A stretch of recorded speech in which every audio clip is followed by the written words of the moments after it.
finally, I'd like to briefly describe the PTSD case.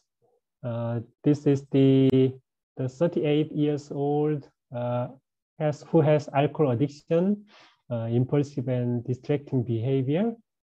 He had a history of the trauma in his childhood, grade 3 burn. He all body burn in his childhood. He is that trauma. He had a medication with of tranquilizer, and his trauma make his easy over-arousal, and he always craved the alcohol. His medication is anti-craving alcohol and brain tissue protection medication. His EEG basically has many noise component and noise contamination, but we can find the very weak alpha activity and very fast alpha activity in his screened EEG. I'd like to briefly show his EEG2 here. Basically, his EEG is very much contaminated by the muscle activity. He cannot rest still, and many muscle activity is combined in his EEG. And this is screen data.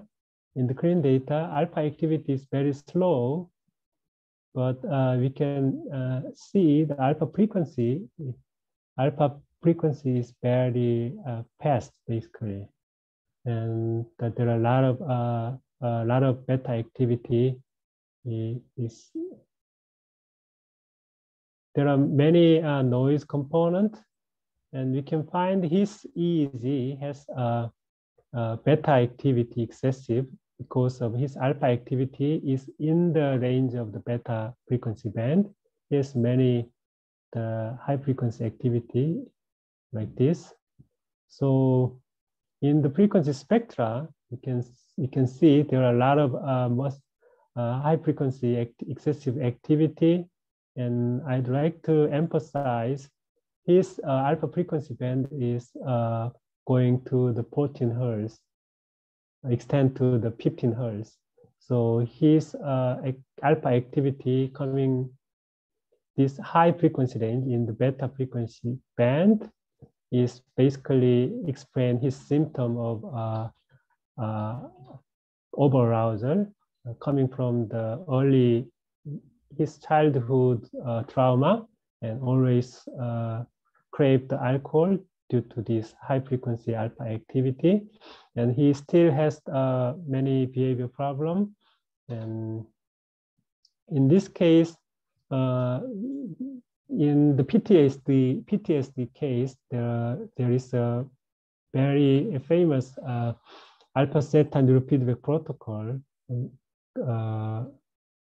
Very famous alpha theta protocol is Peniston protocol, and meditation, and very effective for treating his condition. I'd like to wrap up today's meeting. I'd like to describe the EEG phenotype model more detail with two-dimensional model, vigilance and brain speed model.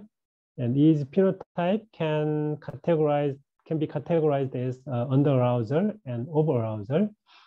Using the two-dimensional EEG phenotype model, we can design a different intervention, even in the same disease. And we can design the medication differently. We can design neurofeedback and neuromodulation differently. We reviewed the ADHD and Parkinson cases. In both disease, we have the over-arousal phenotype and also have the under-arousal phenotype. And EEG can be also used for the early detection of the Alzheimer's dementia. We can track the disease progression through QEEG. Cognitive decline, we saw today, finally go to the under-arousal. The PTSD mainly shows over-arousal phenotype. In the next meeting, we can continue the case review. Sharing interesting cases are highly recommended. I will also invite some discussion panel for facilitating this international iSync user group activity.